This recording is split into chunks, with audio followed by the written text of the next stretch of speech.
Holy shit, man. That Christmas party? That Christmas party was fucking crazy, right? I can't believe you did that thing you did to Ross. Like, you sucked his dick? That was crazy. Dude, I can't believe that Jack actually choked Dan out. I did not see that coming. What a crazy Christmas special, right? That was so nuts. You guys should have been there. It was amazing. Yeah. Well, anyway, welcome to the Iconoblast podcast. This is the show that takes a look behind the public facades of famous icons to show you why you can never take anything at face value. My name is Cooper, and some couple hundred miles away, about 160 miles away from me right Millions. now. We're still in space. Oh, we're still in space. So billions and billions of light years away from me is yet another the space retarded explorer. space wheel. It is the one and Joel only Bitter. retarded space whale, Joel Bitter. Iconoblast. We put the past on blast. Hit 'em with the truth, with things you never knew. Nobody is safe, no thing to place. Got Joel and Coop with history in your face. Iconoblast. I had fun on the last episode. Yeah, I had fun too, but I wanted to make a formal apology to anyone that was annoyed by my quote-unquote theory of giant creatures that don't care about light years because their consciousness is so slow that a light year is nothing to them. Use the proper scientific term. Giant retarded space whales. Oh yeah. Well, in my mind, they looked like humans to me, to be honest. But they were all I think in I was the helmets. one that was picturing them like whales because I've always liked the idea of whales in space for some reason. Probably because I just don't fucking like whales. Whales Just look launch them beautiful all in into space. orbit. So we're going to be talking about space again this week, picking up where we left off last week. I guess a quick little recap of space. I think it's going to be Space Half Month because after this episode, we're actually taking the rest of the year off. We're not coming back That's for right, part 3 until motherfuckers. next year. We need a break. Yeah, all you go spend some time with your families. Yeah, well, it's actually sort of my fault because I leave in a couple days and I'm heading off to Prague for I'll be there. I get there Christmas Eve in the morning. Oh no, the night before Christmas Eve at like 11 or midnight. So basically Christmas Eve morning, and then Christmas I come Eve back Eve. on the 1st. Christmas morning. Wait, You said Yeah, the night before Christmas Eve? the night before Christmas Eve. Yeah. So you get there Something Christmas like Eve that, yeah. Eve, and then you get back on New Year's Day. New Year's Day at night. I get back on New Year's Day. Yeah, this is I'm gonna be real funny at the airport because I will be partying on New Year's Eve, and then my flight's at 7 a.m. I wouldn't worry about that. You're never funny. Yeah, I'll hopefully just sleep for the 9-hour flight back to Texas, and then because of the time change and shit, by the time I'm home, I think it'll be 11 at night on the 1st. But after spending that much time in Prague, what time is it going to be for you internally? Relatively, I guess you could say. Who knows? That's the crazy thing about gravity, time, space, and distance. It's all relative. Yeah, It's all connected. It's like a boyfriend and girlfriend from Alabama. It's all relative. So we're going to keep talking about space today. And so last week, we didn't get that far into the topic outside of, we were going through the different challenges proposed by space travel. Can you give us like a little recap of what we covered in the last episode? Because by the time we got to the topic, I was checked out.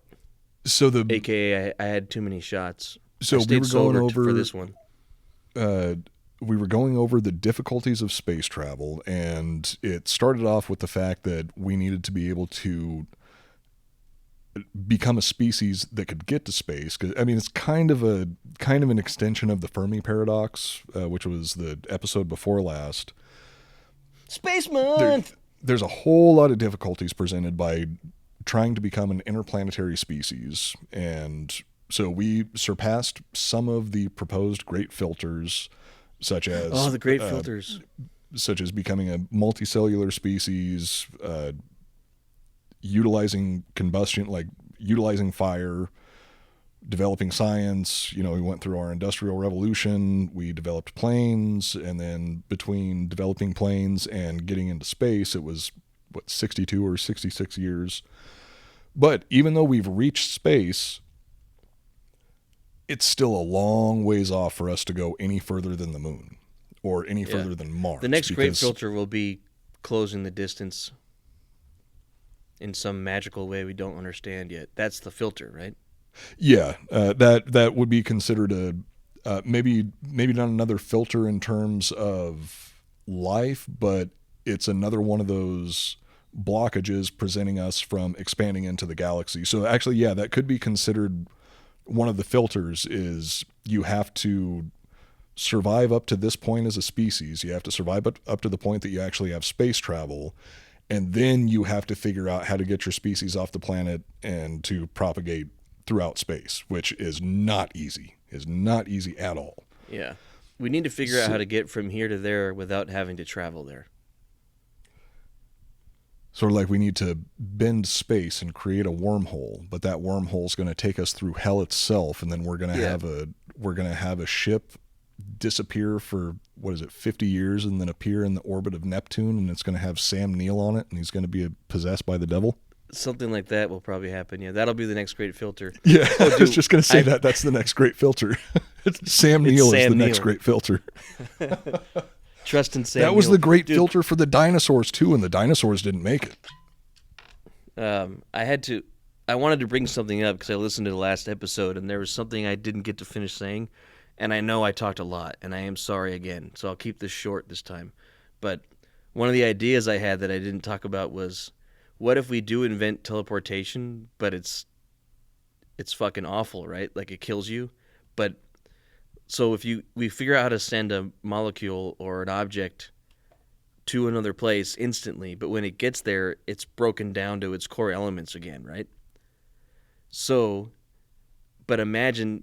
this stemmed off of when I realized, radiation. The only way we're going to be able to travel in space is if we can cure cancer, right? Because everybody, while we're in space, we're going to be getting cancer all the time. So we need to cancer is essentially going to be the scurvy of space travel. Right, so we have to figure that out first before we can even live in space. But once we have a cure for cancer, now we can live in space. Then we have to discover a way to get rid of the distance. And this weird, basically it's because we were talking about Elysium, and you know how they have those pods, like you could take a dead body with their head blown off, put all the parts inside that machine, and it just brings you back to life. Yeah. So when we invent teleportation, basically all it can do is bring all the molecules of you individually across space and time instantly. So when you show up there, you're like a pile of flesh and nothing, but they put all of that in a tube, and then it recreates you there. That was my idea. And it's like the most painful thing you ever gone through in your life. Like, it rips you to shreds and you stay alive, and then you become chunks of flesh. They put you in this machine once you get there, and then it recreates you, and now you're there. But are you really there? And you're not really you anymore because you've been recreated from the molecules that were sent. Okay, well now you're getting me into some existential, like, theoretic science.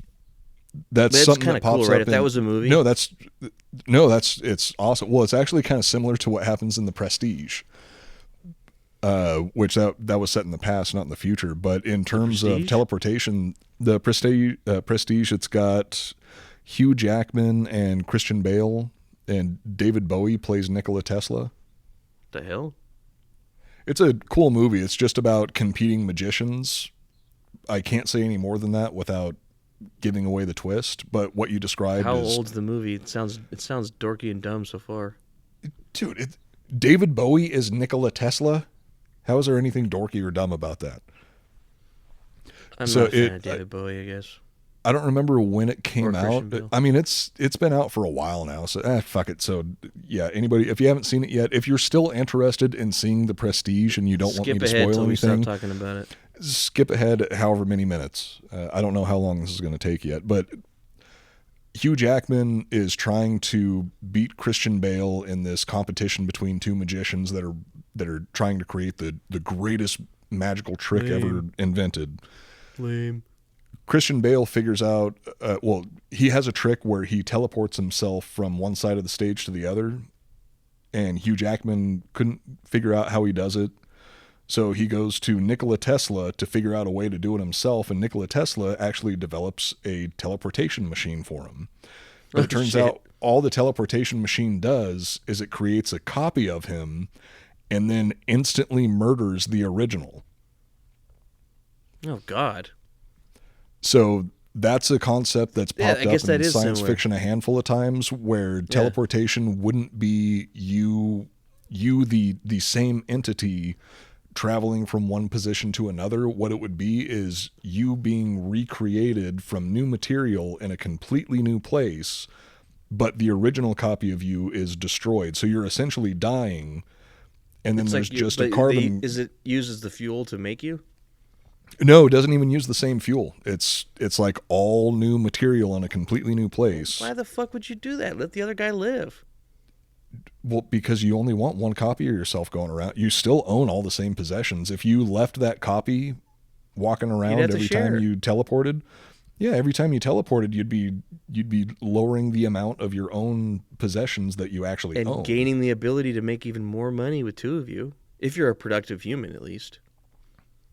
I can barely cooperate with other people. You think I can cooperate with myself? Well, I can't even cooperate with myself. I'm my own worst enemy. There's no way in hell that I'm cooperating with myself. I wouldn't recommend you do it. If there was ever a clone of myself, the very first thing I would do is me and that clone would become arch enemies. I thought you were going to say, if there was a clone of myself, I would realize, thank God, and I would kill myself immediately. It would be a race to see who has to keep living. It's like, no, you have to deal with this shit. Dude, we'd start off as arch enemies, but eventually we'd fall in love and have a very passionate yet toxic relationship that would probably end with a murder-suicide. I guess if it was clones, it would just be a double suicide. Dude, I have been fucking myself every day for going on 40 years. In many different ways. Anyways. Okay, so getting back to the topic. Last episode we were mainly focusing on why gravity makes things difficult, how expensive it is to get out there. How long and far everything is. Everything's really, really, really far away, and we can't travel very fast. How fucking horrible it's going to be. It's impossible to travel it's impossible to travel at the speed of light for anything that actually has any mass. So we'd have to figure out a way around the laws of physics, our current understanding of the laws of physics. Throwing that out there as a caveat for all the nerds that are going to correct me on it. Yeah.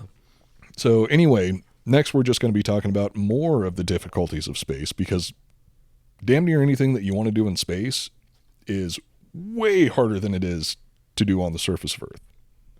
Yeah.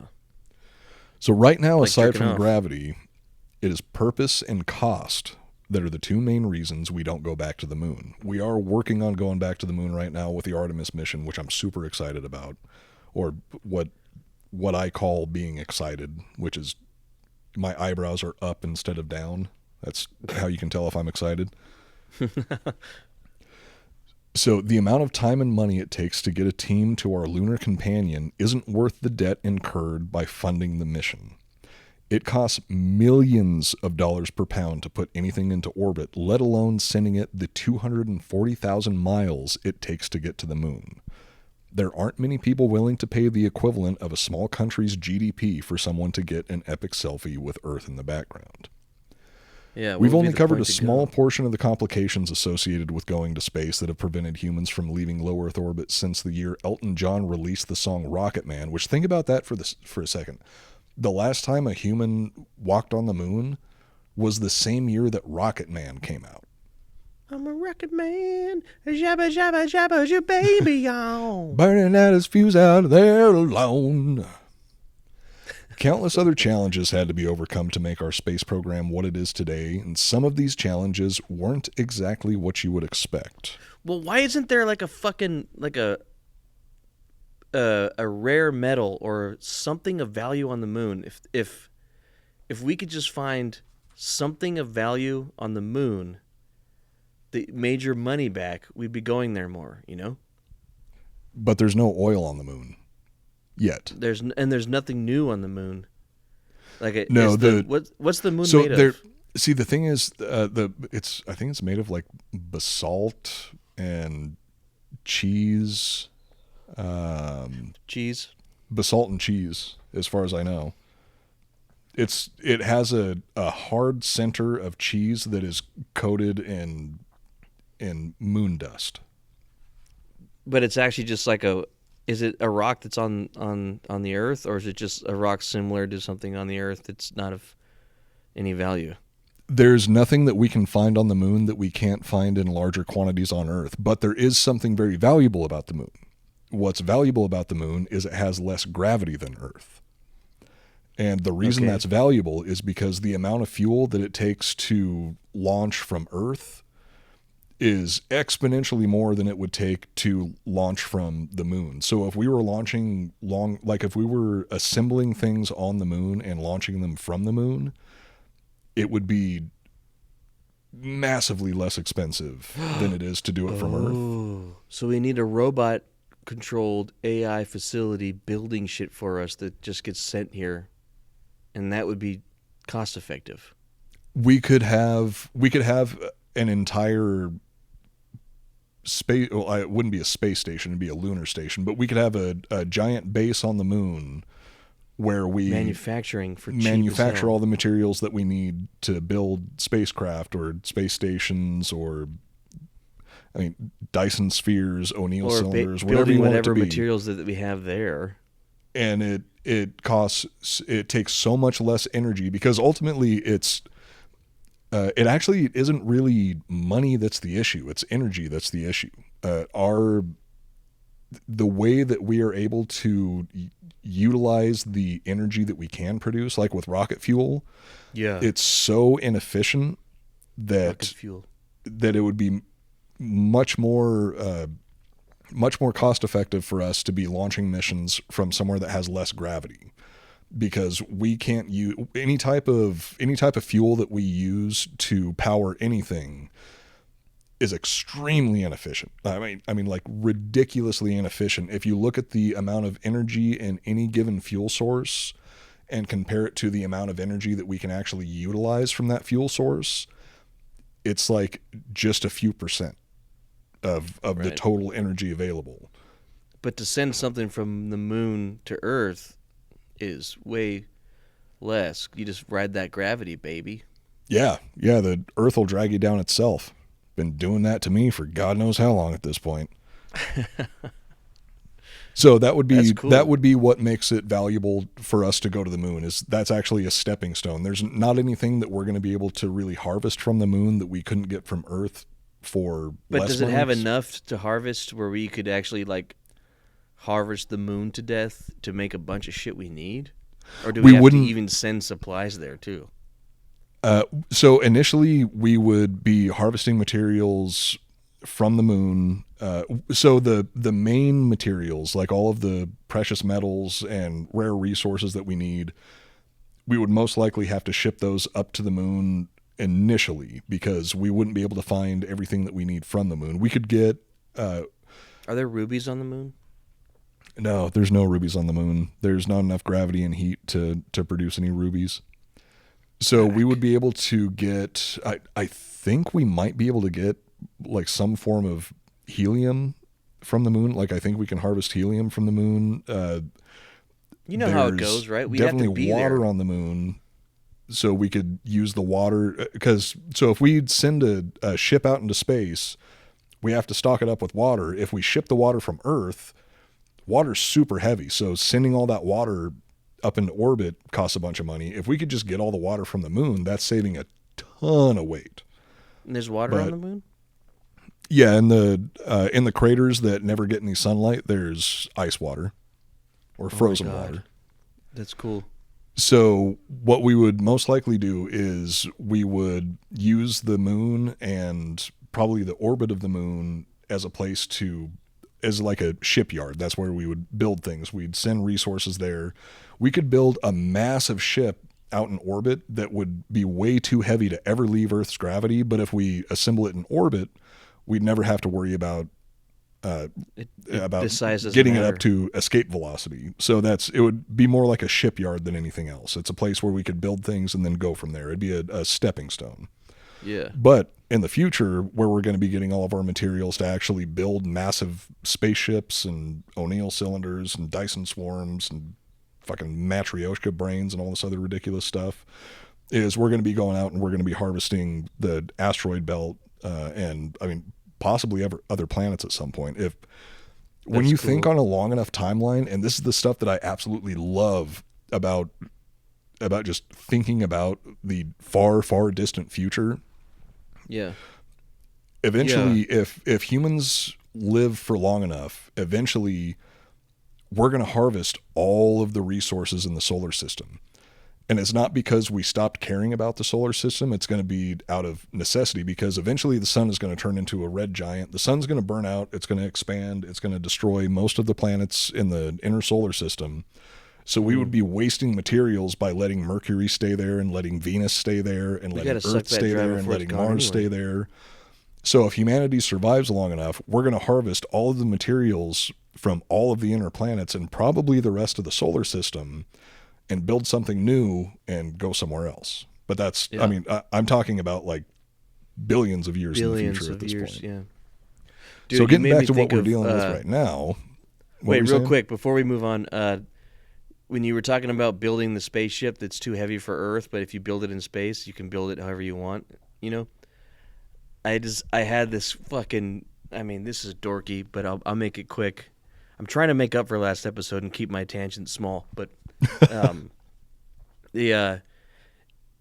okay, a lot happened all at once, but I basically was like, oh my god, could you imagine a strategy game, like a city simulator game, where it's in the future, I guess, because you build skyscrapers, buildings, factories in space, and then you provide the fuel to slow them down when they land on Earth, wherever you decide to let them drop. So, like, imagine if you're on Earth, and they're like, you're living in New York, and to build a giant skyscraper there because of Earth's gravity and supplies and bullshit, it's so expensive. So they build it in space, or they build it on the moon, and then they just drop it where it's supposed to go in the city. That sounds incredibly inefficient, but it sounds like a super fun game. Yeah. Anyway, so like the imagery of like seeing New York skyscrapers type buildings all landing on Earth, and then instantly there's a city there because it was built in space, just looks cool in my mind. It would be like the opposite of that video game Kerbal Space Program, where in Kerbal Space Program you're trying to build things and get them into space, but you have to build them right or they fall apart. Now you're trying to get things back down to Earth, and you have to build them properly or else they're just going to crash and destroy the Earth. Yeah, the heavier they I'd are, play the that. more like reverse fuel slammers you need to slow them down before they hit the ground. Anyway, the imagery of watching a city fall from the sky and land and become a city instantly just seems that'd be fun to watch, you know? Yeah. Like, I'd watch a cool, like, 3-minute cinematic of that happening. Well, That's all. aside from gravity, there are countless other challenges that have to be overcome to make our space program what it is today, and some of these challenges weren't exactly what you would expect. So, Joel, I have a question for you. When was the well, actually, this is probably a bad question for you, but when was the last time you ever considered the process of taking a shit in space? Because I have a feeling that's probably more recent than most people would expect. Ooh, I don't know. I don't think I've actually thought about actually pooping in space. I've thought about peeing and farting. So how do you take the Browns to the Super Bowl without gravity or water while making sure you don't give your fellow astronauts an uninvited Cleveland steamer? Even something as simple as taking a shit is insanely complicated and expensive in space. You need that vacuum. People literally had to attend prestigious colleges and earn degrees to invent space toilets.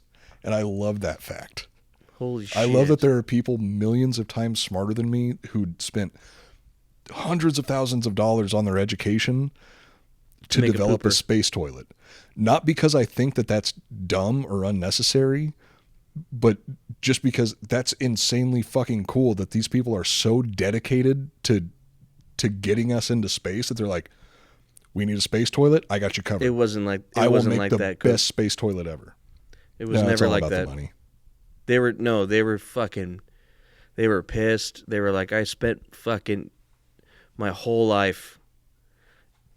It's like the Lieutenant Dan character. They wanted to be a fucking astronaut, and they're making a space toilet. They were miserable, but they had the skill, and they got it done, and they got paid well. But they're like, I'm a fucking space plumber.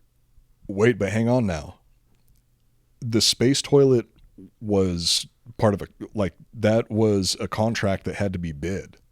Somebody was like, I can make this space toilet, and I can make Someone it had to better take than the hit. anybody else, and I can make someone it had to do it for less money than everybody else, and it's going to be the greatest space toilet you've ever taken a shit on in your entire life. It's a shitty job, but someone's got to do it. Well, hey, as we discussed on earlier episodes, money doesn't stink. And I forgot. Do you have the name of the person that invented it? No. The space toilet? God damn it. Yeah, No, who invented the space toilet? Who's going to remember some jackass that makes a space toilet? I already gave them enough respect by not making fun of them for it. Well, anyway. I'm looking it up. The toilet that astronauts are currently using on the International Space Station cost $23 million to design, build, and install. That's how complicated it is just to do something that humans have been doing for free for over 200,000 years. Dude, the costs of shitting on the moon make it not worth it to build shit there. They're like, fuck, it's so much cheaper to build shit there, but if we send humans, the cost of the toilets is exponential. Humans are like the interstellar equivalent of cats, where it's like, all right, yeah, that's cool, but I got to deal with all this shit. It's going to smell. It's going to get everywhere. They're probably going to attack any guests that I bring over. Current astronauts spend an average of 6 months in low Earth orbit. What's low Earth orbit mean? Low Earth orbit is, I don't remember exactly how far it is. I'm probably way off, but I want to say it's within 200 miles. Okay. Might be. Is that like a weird? Vastly more than that. It probably is vastly more than that. Wait, are we moving on from poo-poo? Oh, no. Do you think that I'm going to gloss over pooping in space that quickly? Okay, I'm going to read this real quick. All right. Ready? Yep. Through his work with various life support systems for the Apollo missions, Rethke, R-E-T-H-K-E, Rethke, R-E-T-H-K-E, weird name. He must be gotta Nazi be or something. No, it's got to be an Indian dude. Indian dude? Oh, okay, yeah. With various life support systems for the Apollo missions, he became a key developer for the Cosmic Commode. A major project that eventually had him overseeing more than 30 engineers and other workers to create a functional space station toilet concept. That's it. I like Cosmic Commode. That's why I had to read it. Dude, I like Cosmic Commode too. I wish I would have thought of that while I was writing this. Holy shit, they didn't have toilets on the first Apollo missions. Oh, yeah, they didn't have them for a while. So at first, dude, the first space toilet wasn't installed until 1973. So one of my favorite stories from the era of space exploration, because I don't think that we're actually in an era of exploration. We have a low Earth orbit industry. We haven't been going back to the moon. We're not really exploring anything anymore. We're just, kind of going back to where we've been before. Yeah. But one of my favorite Jesus stories Christ, Coop, they used to just piss in bags and shit in bags and bring it back home. I know, that's what I was getting ready to talk about. I've got two stories about astronauts going to the bathroom in space, and this is literally just off the top of my. I have two favorite stories about astronauts pissing and shitting in space. Fuck yeah! Okay, tell me them. I'm not going to read anything more. Then I'm not going to read any more. So story number one, I think that it was. I don't remember which Apollo mission it was, but during one of the missions, somebody shit in the capsule. Like they didn't shit in the bag. There was a turd floating through the middle of the capsule, and you can actually find a literal recording an audio recording, you can look this up on YouTube, of astronauts laughing and joking, saying, hey, somebody shit in the spaceship and it's floating around. Who did that? They're like, no, that's not mine. Mine was running. Or it's like, oh, that's not mine. Mine was a lot bigger. Nobody admitted to it? And there was just a turd floating around in the middle of the space capsule, which if you picture it, those capsules that they were floating around in, they're smaller than the average bedroom. Like they're the size of a $5,000 apartment in New York. They're tiny. They're like the size of a closet. And it was just floating around in there until somebody put it in a bag?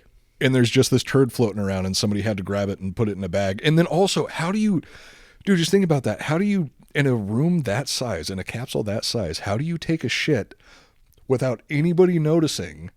And either somebody let that go on purpose, like the person who took the shit either let that go on purpose and was like, oh, I want to see what happens here.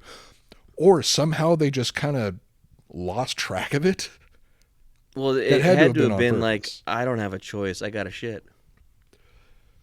Well, you usually don't have much of a choice when you shit. I mean, you know. Yeah, you can hold it only for so long. It's coming for you whether you like it or not. But astronauts are a different breed, so that makes me think that one of those astronauts did it on in their purpose. Name, so it makes sense. Now, my second favorite story about astronauts going to the bathroom in space is it's a bit earlier in the space program. This is before we went to the moon, but I don't remember the name of the astronaut.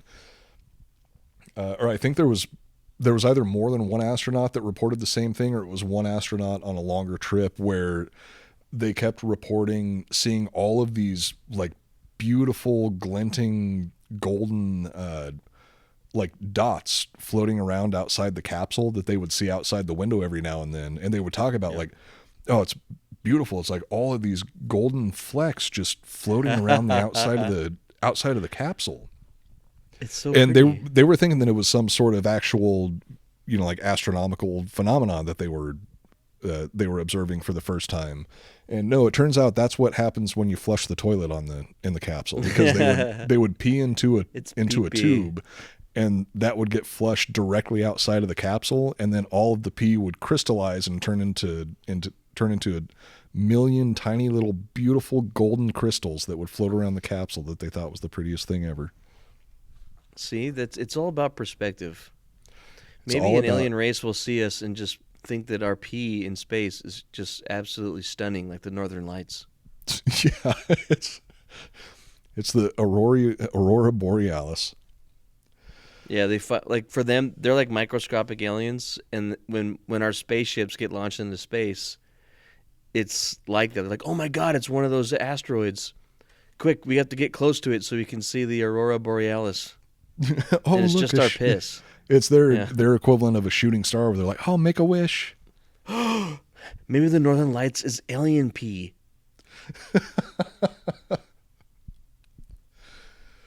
So current astronauts spend an average of 6 months in low Earth orbit. And if something breaks, there's a very good chance that a mission can be planned to send the needed materials to make the repair or evacuate the ship or station in distress. So, for example, when Colonel Chris Hadfield eats too much poutine and clogs the shitter on the ISS, NASA or SpaceX can launch a rocket with a crew of highly trained plumbers to drill into the core of the asteroid and plant a nuke that Bruce Willis will have to stay behind and manually detonate so Ben Affleck can keep blowing loads into his daughter. And just so you know, when I wrote asteroid into the notes, I spelled it ASSTEROID. Fuck yeah. Because that's great how I minds spell think asteroid alike. And astronaut. In his daughter was hot. In emergency situations, like the totally believable one that I just gave as an example, the astronauts in peril are close enough that we can most likely send a rescue party if we need to. That isn't the case when a decent plumber is weeks, months, years, decades, or centuries away. In that situation, you're up shit creek without a plunger. Yeah. So one of the other considerations that I'm pointing out right here is if we go any further than where we're currently sending people, if anything goes wrong, they are entirely on their own. Right. Outside of very, very, very limited situations, there is no way, like a group of astronauts traveling to Mars. Well, the protocol would be stick your head between your legs and kiss your ass goodbye, because with. Well, you would have to send a rescue team out right after they basically you'd be sending a ship out once every 2 weeks in case they need to be rescued. Well, you'd have to send them out indefinitely because what if the rescue ship Exactly. breaks down? Yeah, so it would be like we'd be sending a ship every 2 weeks. Wait, but hang on. Think about it this there. way. If you're using the exact same technology on every single ship that you're sending out, they keep breaking the exact same way. you're sending a conga line of people to their death. Yeah. Oh man. That sounds like the Soviet space program. I don't think that that's necessarily the American space program. Guess how much a space toilet cost? $23 million. We already talked about that. Oh, I just saw it. It was on the list right here. 23 mil. God damn. It was literally in the notes. I forgot already. Ugh. So that's one of the other considerations is it's actually really the coming golden age of space travel is going to be it's going to have a lot of parallels with the golden age of exploration on Earth, where these ships that we would send out to explore other continents, if anything happened while they were out there, they had to take care of themselves. The likelihood of survival or of rescue was slim to none. That's in the Lightyear movie. There is no rescue. And so I guess that they took that into consideration. But dude, I just realized something. When we're talking about low orbit, right? Yeah. I don't know what that means, but I remember a line in Starship Troopers where she says, "Break for high orbit." That must mean that they were in low orbit at the time. That is absolutely correct. That's good deduction. There you go. See? I know some shit. So something else that's one of my favorite sci-fi concepts to think about is, so let's say right now humanity builds a ship that it's the pinnacle of technology that every country on the planet, every single person on the planet is dedicating all of their resources to build the greatest spaceship ever built. And we're going to send it to Proxima Centauri, the closest solar system to us. Mm. We send that first ship out, and then 50 years later, we have another ship that we've built with the technology that we've developed over the last 50 years, and we send that ship out. That second ship is going to surpass the first ship. And then 50 years later... That's how you do the rescue missions. Well, I mean, also as you're passing, just kind of you launch a little repair ship. Well, that first ship, if they had to wait 50 years for a rescue, they're already fucked. Like when you send these ships out that are going to take decades or more to get anywhere, if it takes longer than a week to rescue somebody, chances are they are gone. They're on their own. I'd say even more than a handful of days. And even when it comes to space travel, if you poke a hole in your ship and all your oxygen vents out into space, you got 8 minutes for somebody to rescue you. Like 8 minutes tops. So anyway, the concept that I was talking about is, what do you do, Coop, if you have 8 minutes to before you die? Jerk off? I was going to say masturbate 3 times and take a nap. Try to jerk off, I guess, or I would get drunk or drink anything or try to record a message or something. I don't know. You put on your spacesuit and launch yourself into space so you could see some more shit and die of suffocation a little bit later. I mean, 8 minutes isn't long enough to really put on a spacesuit even. I think the current spacesuits that we have, it takes them like an hour to get into them.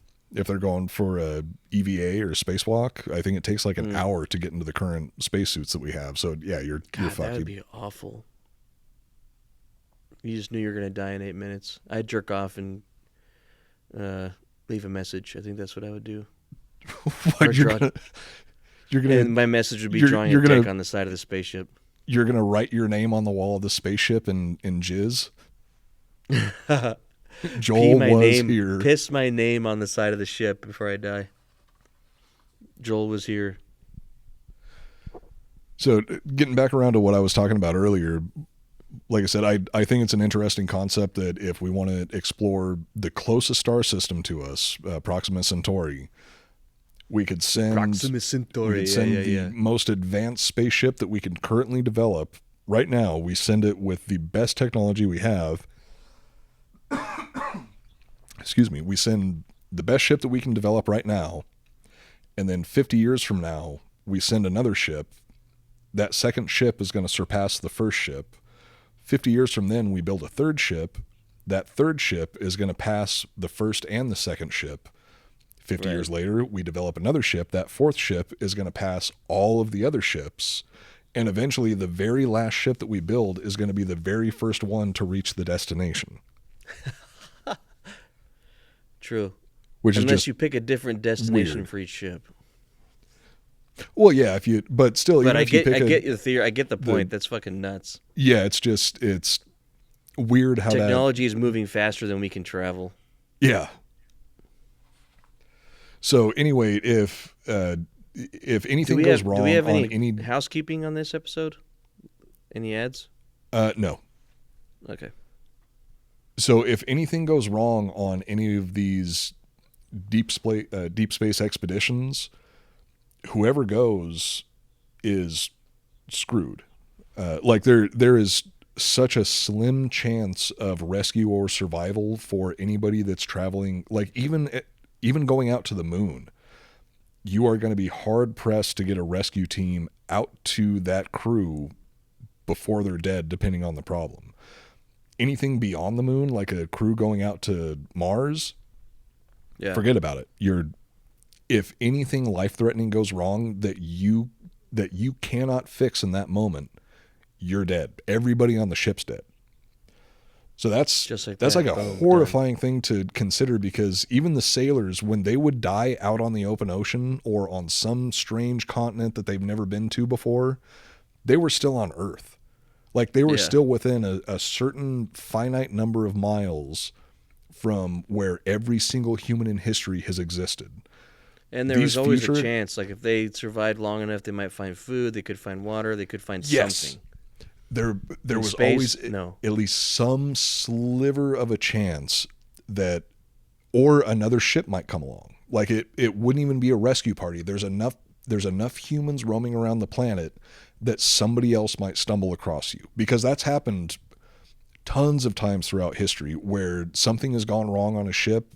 The sailors set down on some deserted island. They get stuck there for a while, but eventually there's enough people moving around the planet that they get picked up. Out in space, especially in this early age of space travel, the first crew to go to Mars, if absolutely anything goes wrong, it is a suicide mission. And I honestly think that the first trip to Mars is going to be a suicide mission. Yeah, it 100% is. I'd do it. Fuck it. Shit, I think I might do it too, depending on what they let me take with me.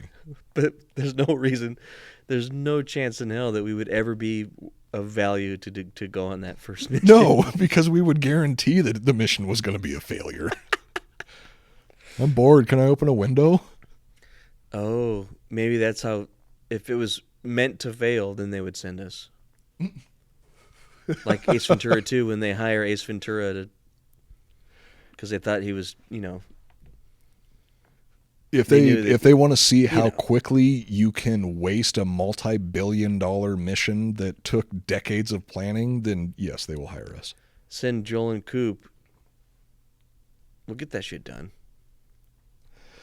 Well, thankfully, we have billionaire lunatics like Richard Branson, Jeff Bezos, and Elon Musk competing to develop civilian space programs that will finally allow mankind to begin yet another golden age of exploration similar to the Age of Discovery between the 1400s and the 1600s. And as I said near the middle point of the last episode, well, I hope you like cancer, because cancer is going to be the new scurvy, and that is only the tip of the existential horror iceberg. Oh my God. We figured out scurvy by getting drunk. Maybe we'll figure out space cancer by like a new drug. We didn't figure out scurvy by getting drunk. Yeah, like beer, grog keeps you from fucking getting scurvy.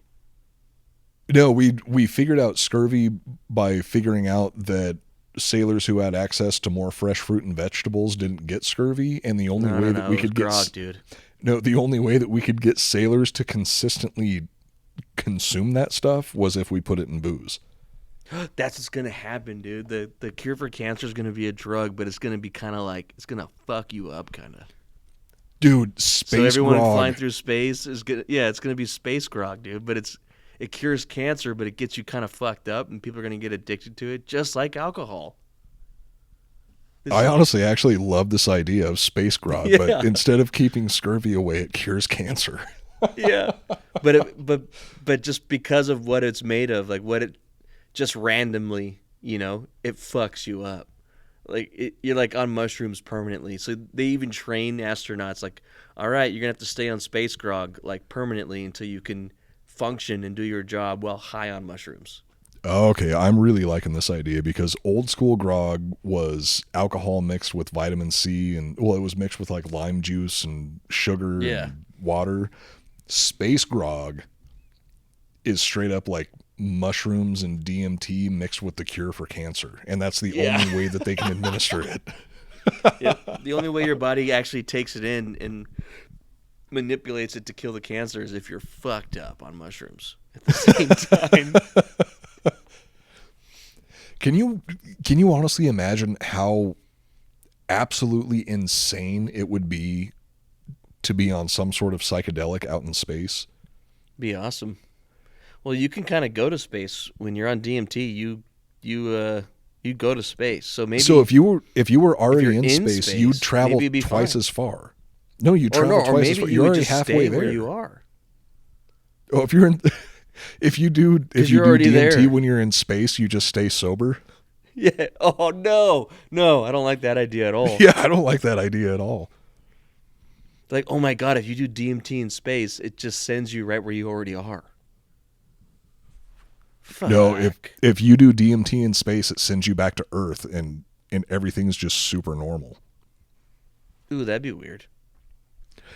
That'd probably still be almost as That'd psychedelic. be trippy as fuck. Yeah, you'd be like, what the fuck? I'm home. I've never felt this sober in my entire life. And then you wake up and the little poo-poo's floating by in space next to you.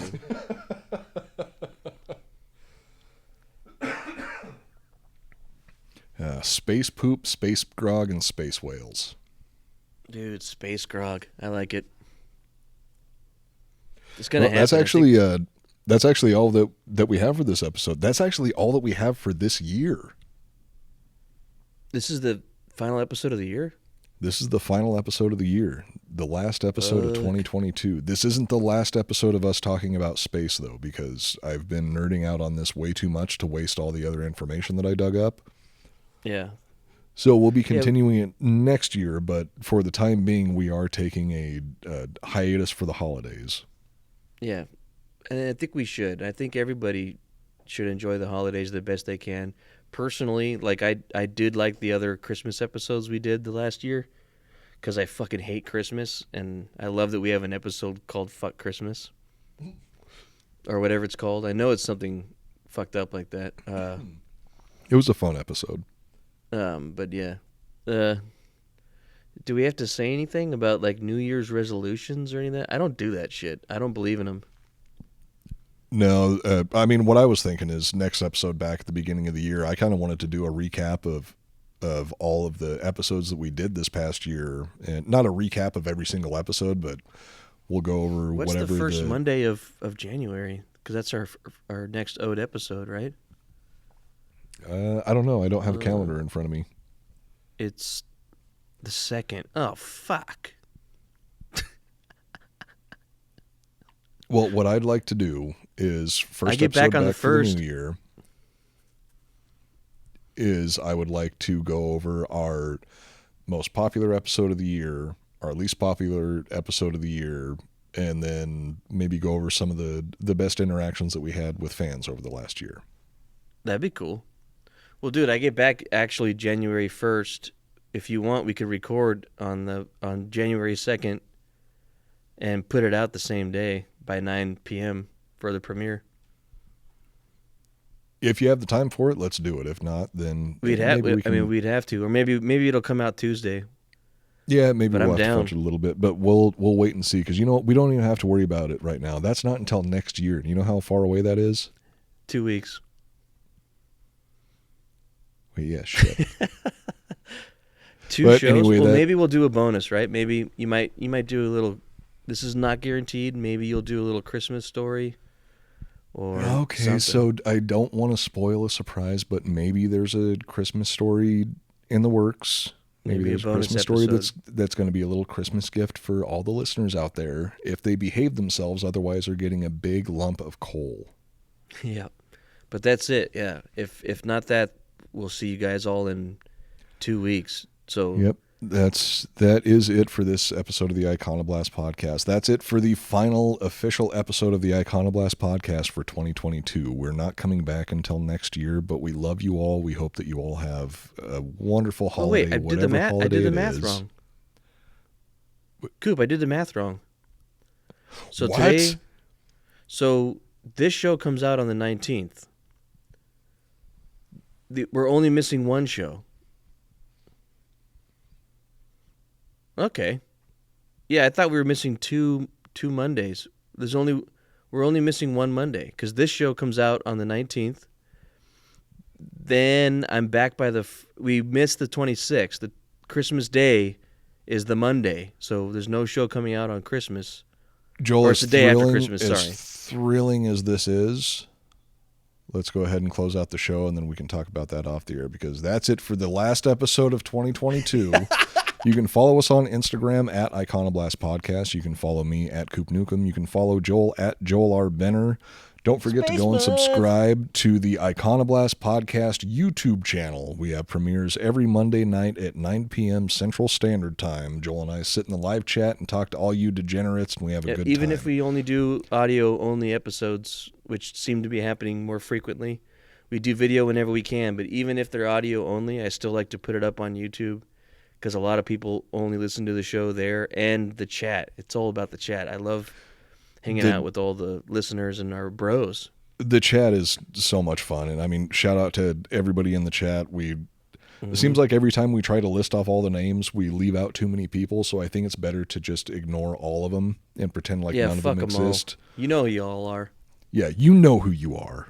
No, we love all of you, and we thank all of you for coming back every single week. Everybody knows who the regulars are. You guys all know who you are. So pat yourselves on the back, give yourselves a hug, because those hugs are straight from me and Joel. And Suck happy a little holidays. D. Suck each other's D's. Over the holidays, if you're going to meet up with each other, suck each other off. Right? Or no? No, why not? If you Between want two to, two consenting adults, of course. Enjoy Christmas. Enjoy New Year's. Don't make any New Year's resolutions. It's all bullshit. You're going to break them eventually. Just be yourself. Be happy about your fuck-ups. It's who you are. You're a fuck-up. You're a fucking loser just like me. There's nothing wrong with that. Okay, I'll try to Just be a try to little be bit more happy. positive. Everybody be safe. Enjoy your time with your loved ones. Try to take some time for yourself to relax and have a good time. I know that a lot of you can't, just walk away from work, but quit your jobs. Quit your jobs, go live on the streets, spend more time close to nature. If anybody's going to make a New Year's resolution, here's your New Year's resolution. Swear off money. Swear off Do what? capitalism. Swear off consumerism. Quit your job. Oh, God. And you know what? If you're going to quit your job, you don't need your family dragging you down, complaining about how you're not working. Abandon your family. Get back out into nature. Get close to God. Live in the forest? Live in the forest. Don't trust the government. Start writing manifestos. I feel like I say this every year, so I'm kind of just going over the same thing as before. So I don't want to drag We're this going to on go back for too out in the much forest longer. together. Joel, we have a job to do. We can't do the show from the middle of the forest. We can if we bring a Zoom. Where are we going to get electricity? Well, we just bring batteries and we do one show while we're out there and then we come back. You think batteries grow on? Come back. What's the point of going out there if you're coming back? Just to send the show out and then we go back. I want to live off the land again. You remember we had that book that told us what roots we could eat and shit? The only way that I'm doing that is if we change our podcast format from being a audio format to written letters that we type on typewriters, and then we actually physically mail them to every single subscriber. Like on foot. We actually we hand deliver them to every single subscriber. Yeah. Oh, God, that'd be a weird podcast. I don't know if that would be considered a podcast anymore. What is that, a letter cast? That's just writing letters to people that we think are our friends that aren't our friends. Depending on the content, I think that's borderline sleeper cell. Maybe cult. That's like pen pal shit from back in the day. Yeah, kind of. But I'm talking more manifesto, not like a, hey, how you doing? What's a what? You know what? We'll workshop that out over the holidays, and we'll start thinking about our new manifesto program at the beginning of the year. So, all right. Yeah, everybody, happy holidays. Happy holidays, Happy New Year, Merry Christmas, Happy Kwanzaa, Hanukkah, all that shit, Kachoka, whatever the hell they're called. What race, color, religion, or creed you are, we love all of you. Whatever the hell your fucking private part looks like, I like you either way. Aside from the French, we've established that already. But anyway, everybody, I hope you had a great 2022. I hope that 2023 is also amazing for you, and thank you for spending the last year with us. We love you all and appreciate all the support we've gotten from you, and we will see you again next year. I can't wait till the year 6969. Until then, this has been the Iconoblast Podcast. My name is Matt Cooper. I'm Joel Benner. And we're reminding you to never take anything at face value. And now I'm going to play you the most annoying Christmas song I have ever heard. You're welcome. Oh, come on, guys. You just gotta believe.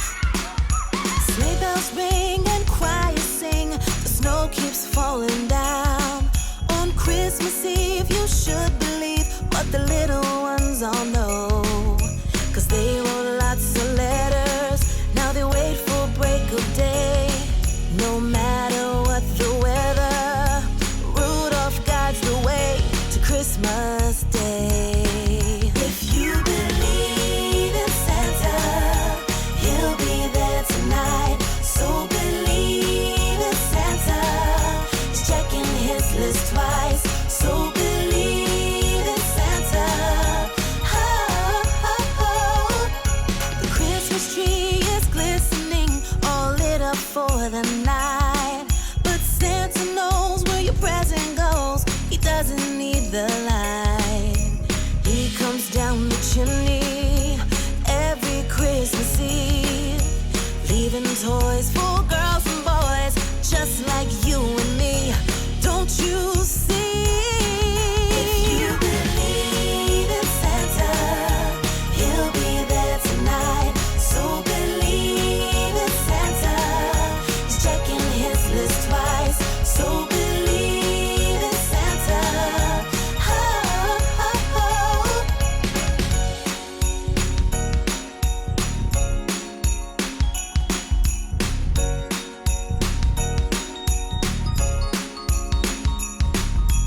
Old Saint Nick's got a bag of tricks for the naughty and the nice. Reindeer fly